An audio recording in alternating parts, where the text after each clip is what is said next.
Is the XRP price chart being manipulated? This is a question I get all the time because a lot of people see what Ripple's doing with ODL behind the scenes. A lot of people see how much XRP Ripple holds and ask the question, is there a reason why Ripple would want to hold down the price of XRP? Some of these theories have been that if XRP remains stable for Ripple's market making activities involving ODL, well, then when they need the price to increase, it can happen all at once and not affect their underlying business. In this video, I want to talk about whether or not that could be true, so make sure to stick around for this whole thing. Like always, your support means so much to this channel. Thank you to everyone who takes the time to like these videos and subscribe to the channel. Your support really does help out so much. Also, if you ever need a place to buy some XRP, make sure to check out my favorite exchange Uphold down in the description of this video. With that said, let's jump right into it, and I hope you guys enjoy the content. So guys, I want to start out this video with a quick clip of Chris Larson. He's actually been a lot more active recently, and I know he got a lot of bad PR recently for his support of Kamala Harris, but I think he's actually doing something really important. Since Chris Larson actually donated XRP to Kamala Harris, which one was already pretty interesting because Kamala Harris is now accepting a cryptocurrency, XRP, that the SEC is trying to say creates a securities transaction when sold on the secondary market, and Kamala Harris is going to have to sell that XRP on the secondary market to use it for her campaign. Interesting little dilemma right there. But he's also been full on attacking Gary Gensler. And the reason why I think this is so important is I really do believe it kind of hedges our bets in the XRP community. I still believe the better choice for XRP and all of crypto would be a Trump win. But it's important to understand no one can predict the future, and we want to make sure our bets are at least hedged. Listen to what Chris Larson says here, because he is obviously getting a lot of attention alongside people like Mark Cuban, who are promoting the Democrats heavily, but also very, very against Gary Gensler.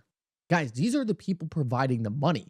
And I think this guarantees us that moving forward, regardless of what happens, we are likely going to be moving into a future where Gary Gensler isn't at the SEC. Listen up to this. I think Gary Gensler has been the worst public servant that we've ever had in this country. It's been incredibly damaging to this country. But look, I think we need to be really thoughtful here. I look at what sort of Reid Hoffman said. So that's pretty much the majority of the interesting part of that clip. I just think it's super interesting that regardless of whether you're a Democrat or a Republican, Gary Gensler has not been popular. He's getting a ton of pushback, and I believe that is extremely important for moving forward in a way where regardless of who wins, he is out of the SEC. I've said this a couple times on the channel, but one of the people rumored to replace Gary Gensler would be Chris Brummer, who is a former Ripple board member. Guys, I believe these are the kinds of things we need for a market that is going to be utility driven.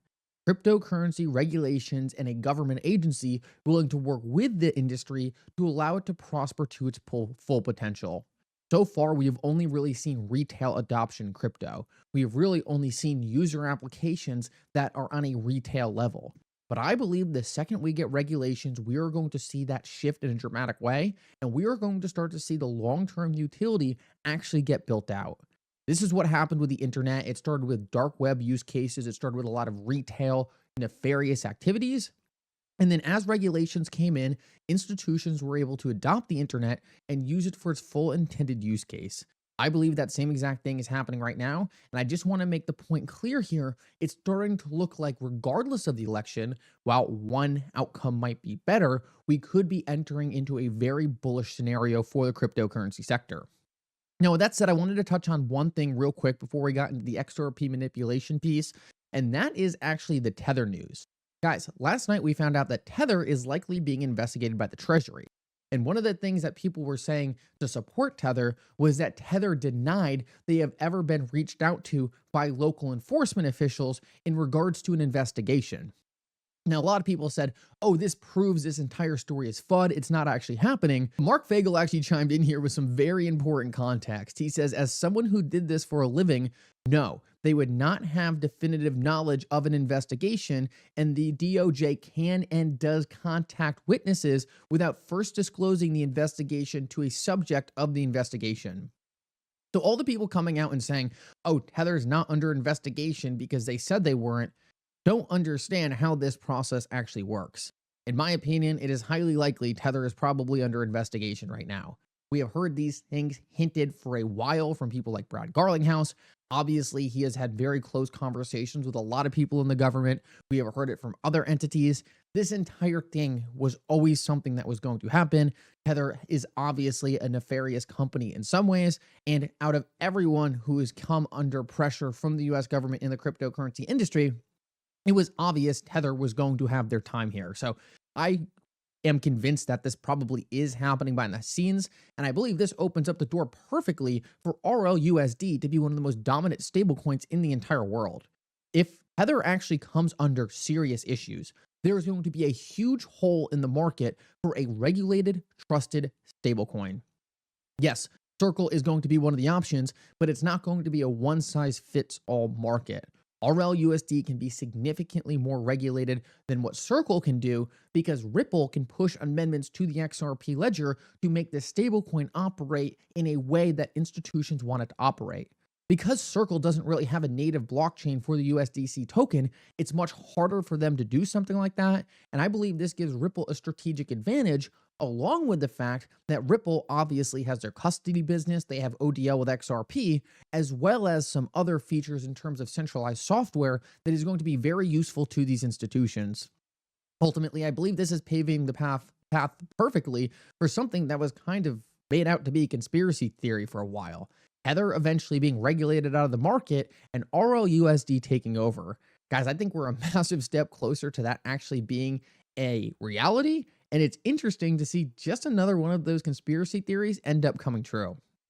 Now, I want to finish this video off with a different conspiracy theory, and that is the manipulation of XRP.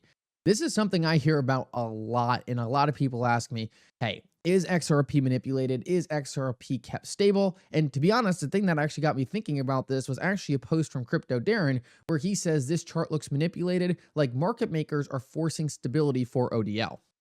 Now, to start, I want to give the case for this happening.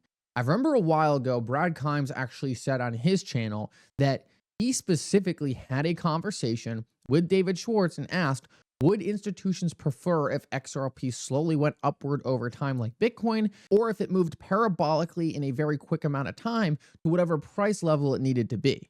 Now, David, supposedly in this interaction, said they would probably rather have it move quickly because they would prefer stability in ODL rather than the price constantly fluctuating. Now, I can't attest to that conversation, but I think that's an interesting kind of argument on the side of maybe market makers are trying to keep this thing stable. But now I kind of want to argue against what I just said there. The fact of the matter is the XRP price chart looks extremely similar to that of XLM. Obviously, XLM doesn't have ODL. So it can't simply be that because the market makers are using XRP for ODL, this is what has kept the price stable. The other thing that I constantly get in terms of market manipulation is, oh, Ripple has so much XRP in their escrow. If there ever is buy demand, they just release a little more, fill that buy demand, and keep the price stable where it is. Some people ask, why would Ripple want to do that? That's not really the question we're answering right now. The question is can they? Now, while it is certainly possible that Ripple could be doing that, I'll once again make the argument that if that was suppressing the price of XRP, why wouldn't XLM be moving upward? There is no XLM foundation holding X amount of the XLM in escrow, like there is with Ripple holding XRP in their escrow.